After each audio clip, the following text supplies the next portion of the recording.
শ্রী রামচন্দ্রের সঙ্গে সেই রাবণের যারাই যুদ্ধ করতে যায়, বংশধর যারাই যুদ্ধ করতে যায়, সকলেই প্রাণে মারা যায়। আজকে যাবে না তরণী সেন। তাই তরণী সেন মায়ের কাছে এসে বলছেন, মাগো তুমি আমায় আশীর্বাদ করো মা, যেন ওই শ্রীরামচন্দ্রের সঙ্গে আমি যুদ্ধ করে জয়ী হতে পারি। এই শুনে মা বলছেন, ও তরণ, তুমি শ্রীরামচন্দ্রের সঙ্গে যুদ্ধ করতে যেও না, কারণ শ্রীরামচন্দ্রের সঙ্গে যে যুদ্ধ করতে যায় সে আর কখনো ফিরে আসে না। এই শুনে তরণী সেন বলছে, মাগো তুমি কি চাও না আমরা এই কুল থেকে উদ্ধার হয়ে যাই?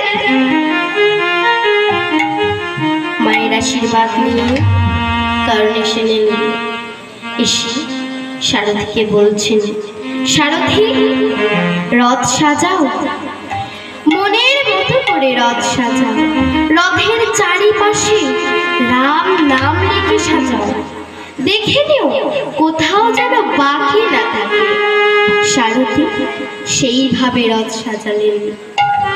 এইবার সেই তরণী সেন রথে উঠে রওনা দিলেন, যুদ্ধক্ষেত্রে এসে উপনীত হলেন।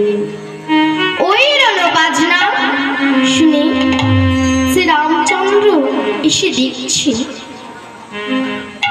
যে আমার সঙ্গে যুদ্ধ করতে এসেছে, কিন্তু রথের চারিপাশে আমার নাম লিখে। ওই দেখে তখন শ্রীরামচন্দ্র কি করলেন, বিভীষণকে ডাকছেন, বিভীষণ, ও বিভীষণ, দেখো আমার সঙ্গে যুদ্ধ করতে এসেছে, তবু রথের চারিপাশে আমার নাম লিখে, দেখো এ আমার কেমন ভক্ত। এই শুনে বিভীষণ বলছেন, হে প্রভু, ও আপনার ভক্ত নয়, ও আপনার শত্রু, ও আপনার ভক্ত হতে পারে না, আপনি যুদ্ধ শুরু করুন। এই শুনে শ্রীরামচন্দ্র যুদ্ধ শুরু করলেন।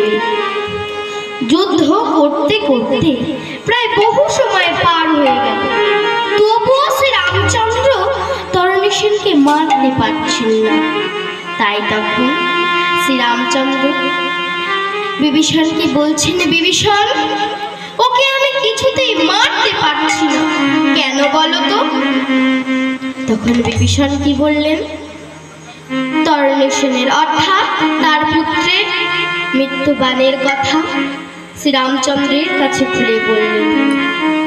এইবার শ্রীরামচন্দ্র সেই বাণ